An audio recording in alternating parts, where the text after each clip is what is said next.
আম্মা ইয়াতাসাআলুন।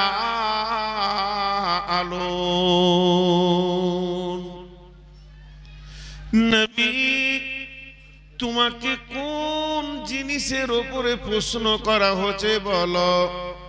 আম্মা ইয়াতাসাআলুন,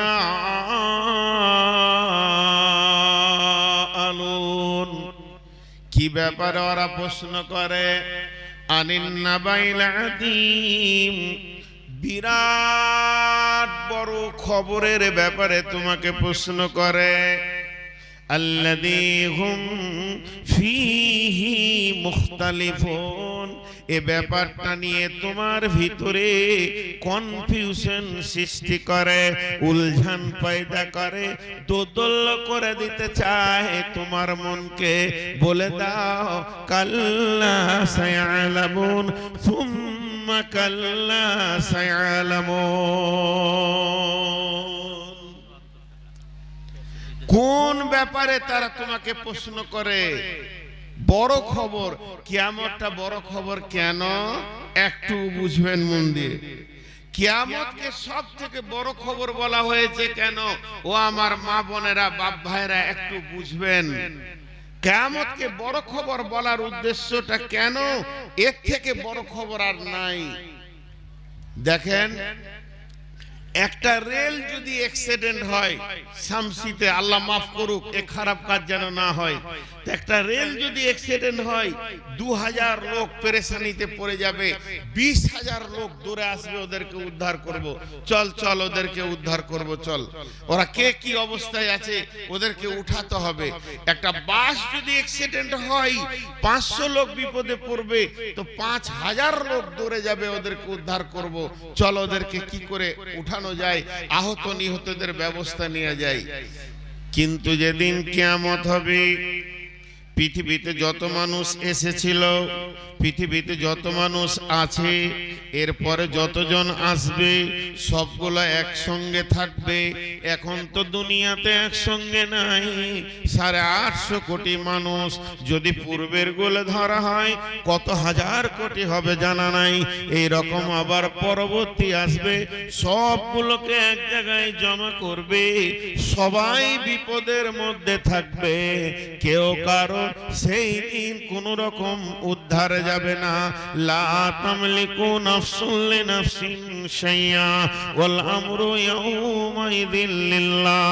হযরত আদম বলবে নাফসি নাফসি, শীস বলবে নাফসি নাফসি, সুলাইমান বলবে নাফসি নাফসি, দাউদ বলবে নাফসি নাফসি, ইব্রাহিম বলবে নাফসি নাফসি, ইসমাইল বলবে নাফসি নাফসি, মুসা বলবে নাফসি নাফসি, ঈসা বলবে নাফসি নাফসি, হুদ বলবেন নাফসি নাফসি, সালেহ বলবেন নাফসি নাফসি, এমনকি শীস বলবে নাফসি নাফসি, ইদ্রিস বলবে নাফসি নাফসি, ইউসুফ বলবে নাফসি নাফসি, ইয়াকুব বলবে নাফসি নাফসি। যতগুলো নবী এসেছেন, পাবলিক তো দূরের কথা, নবীরা করবে নাফসি নাফসি। হযরতে নূহ আলাইহিস সালাম হাঁটুটা মাটিতে গেড়ে দিয়ে গোড়ালির উপরে পাছা রেখে হাত তুলে জাহান্নামকে দেখে কাঁদতে শুরু করবে। রব্বি, আমি আমার ছেলের জন্য বলিনি, আমি আমার বিবির জন্য বলিনি, আমি আহাল পরিবারের জন্য দরখাস্ত দিইনি, নাফসি নাফসি। আল্লাহ, তুমি আমাকে বাঁচাইলেই বাঁচাও, আর আমার কারো প্রয়োজন নাই। শুধু একজন বলবে উম্মতি উম্মতি। আখিরি নবী, নবী মুহাম্মদুর রাসূলুল্লাহ সাল্লাল্লাহু আলাইহি ওয়াসাল্লাম। তারপরও আল্লাহ বলে দিয়েছেন, ইয়াউমা লা তামলিকু নাফসুন লিনাফসিন শাইআ ওয়াল আমরু ইয়াউমাইযিন লিল্লাহ।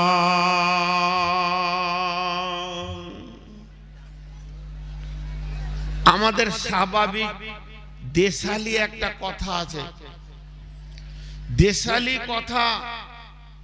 কোন জওয়ান ছেলে বিয়ে করতে চাইছে, খারাপ মনে করে নেবেন না। বিয়ে করব নিয়ত করেছে, তোর বাপ ভাই বলছে খোয়াবি কি?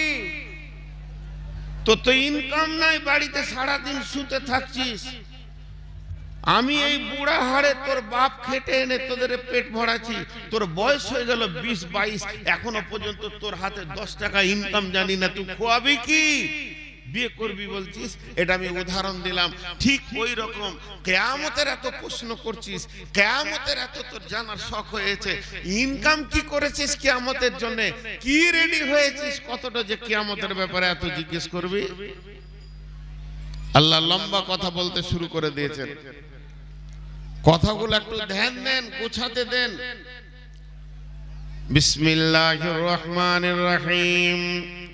والنازعات غرقا والناشطات نشطا والسابحات سبحا فالسابقات سبقا فالمدبرات أمرا يوم ترجف الراجفة تتبعها الرادفة قلوب يومئذ واجفة أبصارها خاشعة يقولون أئنا لمردودون في الحافرة أئذا كنا عظاما نخرة قالوا تلك إذا قرة خاسرة فإنما هي زجرة واحدة فإذا هم بالساهرة। কত কথা বললে, তুই কিয়ামত এখন রাখ, কিয়ামতটা জমার খাতায় রাখ। জি, তোকে এখনই আমি আনবো, আমার ফেরেশতা আছে। ওয়াল নাজিয়াতে গারকা, ডুবুরি, ডুবুরি যেমন পানিতে ডুবে গিয়ে হীরা মণি মুক্তাকে সমুদ্র থেকে তুলে নিয়ে চলে আসে, আমার ফেরেশতা এমন রেডি আছে, তোর ভিতরে ডুববে, আত্মাটা কোথা আছে টেনে হিচড়ে তাকে বের করে আনবে।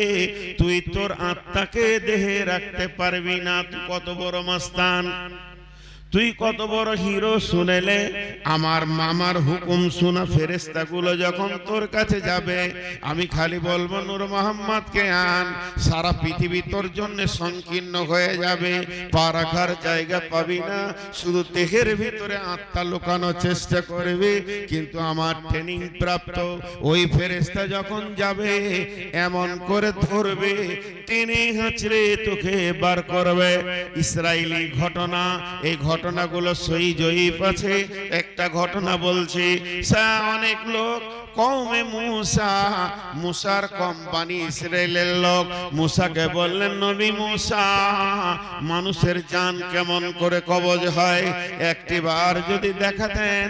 নবী মুসা বললেন, দেখানো জিনিস নয়, যার হবে সে বুঝবে, সে আর কাউকে বলবে না। নিজের নিজের দেহে নিজের নিজের যা মানে আজাল নিজে নিজে সহ্য করবে। ওয়ালিকুল্লি উম্মাতিন আদাল হাত্তা ইযা আদালুহা লা ইস্তাখিরুনা সাআতাও ওয়া লা ইস্তাকদিমুন। ডানে কান দিবে মাতা, বামেতে পরম পিতা, পদতলে প্রিয়সী অঝর নয়নে, ছাড়িয়া ভবের ভাব যাইবি কেমনে। আজরাইল আসিয়া বলিবে, চলো হে মরণে। আত্মীয় স্বজন সবে সিভিল সার্জেন্ট রবে, তবু না পারিবে কেহ রাখিতে জীবনে। আজরাইল আসিয়া বলিবে, চলো হে মরণে। বড় বড় সার্জেন্ট তোর পাশে দাঁড়িয়ে থাকবে, তোর বাবার টাকা আছে, পিজির বেটে শুয়ে থাকবি, 4টা ডাক্তার লাগাবে, মা বাপ দাঁড়িয়ে থাকবে, বন্ধু বান্ধব থাকবে। ওয়ান্নাসিয়াতি গারকা, আল্লাহ বলছে আমি ডুবুরি পাঠিয়ে দেব, সমুদ্রের নিচে যেমন হিরেকে তুলে আনে ওই রকম তুলে আনবে।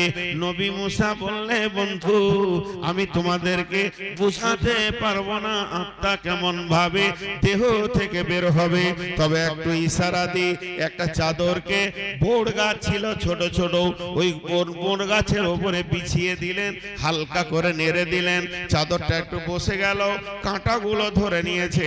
নবী মুসা একটা কোণকে ধরে পাড় পাড় করে টানছে, কোনোটা কাঁটা ছেড়ে যাচ্ছে, কোনোটা আবার কাঁটা লেগে চলে আসে। নবী মুসা বললে, একটা মানুষের ভিতরে অবস্থা এমন হবে।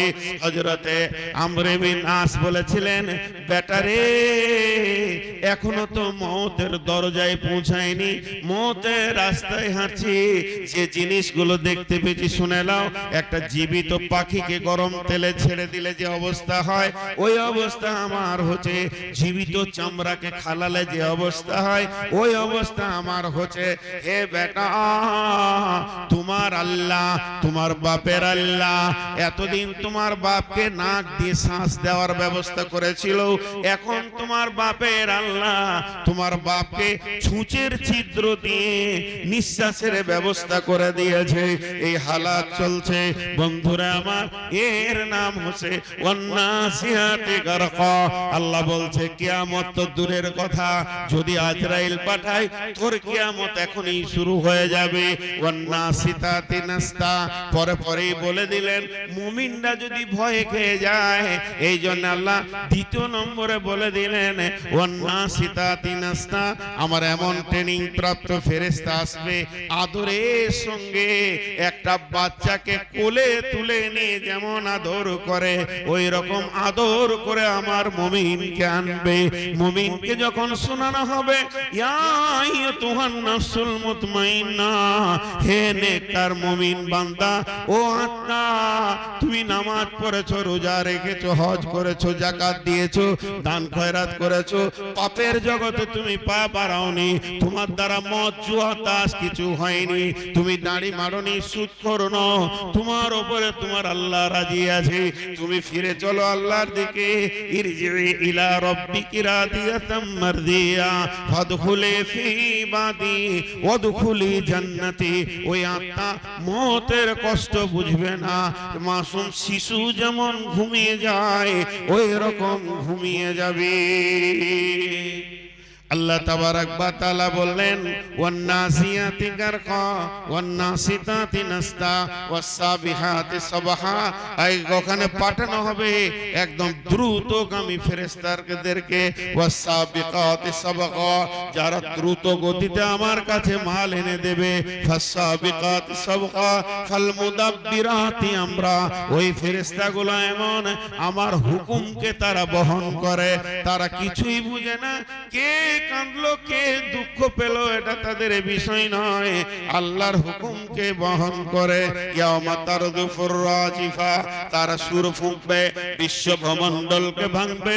তাতবাউহার রাদিফা, সুর তো একটা লয়, ইসরাফিল দুইবার সুর ফুঁকবে, একবার পৃথিবী ধ্বংস হবে, আর একবার কবর থেকে উঠবে। এত আবাইজা কোন ইয়াউমাইযিন ওয়াজিফা, আল্লাহ তাবারাক ওয়া তাআলা তাতবাউহার রাদিফা কুলুবুন ইয়াউমাইযিন ওয়াজিফা, সেদিন অনেক দিল ভীত সন্ত্রস্ত হবে। ইয়াউমা তারজুফুর রাদিফা তাতবাউহার রাদিফা কুলুবুন ইয়াউমাইযিন ওয়াজিফা আবসারুহা খাসিয়া, যত ভয় হবে নজর নিচে দিয়ে নেমে যাবে।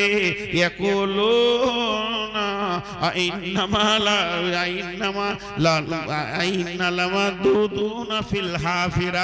হায় আফসোস, আবার কি আমাদেরকে ফিরে যেতে হবে? কবরে তো পচে গেছিলাম, গলে গেছিলাম। আইদা কুন্না ইদা মান্নাখিরা, মাটি হয়ে গেছি, হাড় হাড্ডি নাই, কিছুই নাই, মগজ নাই, ব্রেন নাই, রগ নাই, সব তো মাটিতে মিশে গেছি। আবার কি সেই রকম বডি নিয়ে ফিরতে হবে? এটা তো বড় আফসোসের কথা। ইয়াকুলুনা আইন্না লামারদুদুনা ফিল হাফিরা আইদা কুন্না ইদা মান্নাখিরা ক্বালু তিলকা ইদান কাররাতুন খাসিরা। যদি আমাদেরকে আবার আল্লাহ বানিয়ে নেয়, তাহলে এর মতো বিপদ আর নাই। আল্লাহ এবার বলছেন ফাইন্নামা জাজরাতু ওয়াহিদা ফাইদা হুম বিসাহিরা। কোটি কোটি বিলিয়ন মিলিয়ন কোটি কোটি মানুষ মাটিতে মিসমার হয়ে গেছে, তাদের হাড় হাড্ডি নাই। আমাকে একটা একটা করে বানাতে 3 লক্ষ বছর লাগবে, 3 বছর লাগবে, 2 বছর লাগবে না, আমার চুটকিতে সব হয়ে যাবে। আমি আইদা কি ফাইন্নামা হিয়া জাসরাতু ওয়াহিদা, একটা বড় হুঙ্কার মারব, আওয়াজ দেব, ফাইন্নামা হিয়া জাসরাতু ওয়াহিদা ফাইদা হুম বিসাহিরা। সব কিয়ামতের মাঠে হাজির হয়ে যাবে।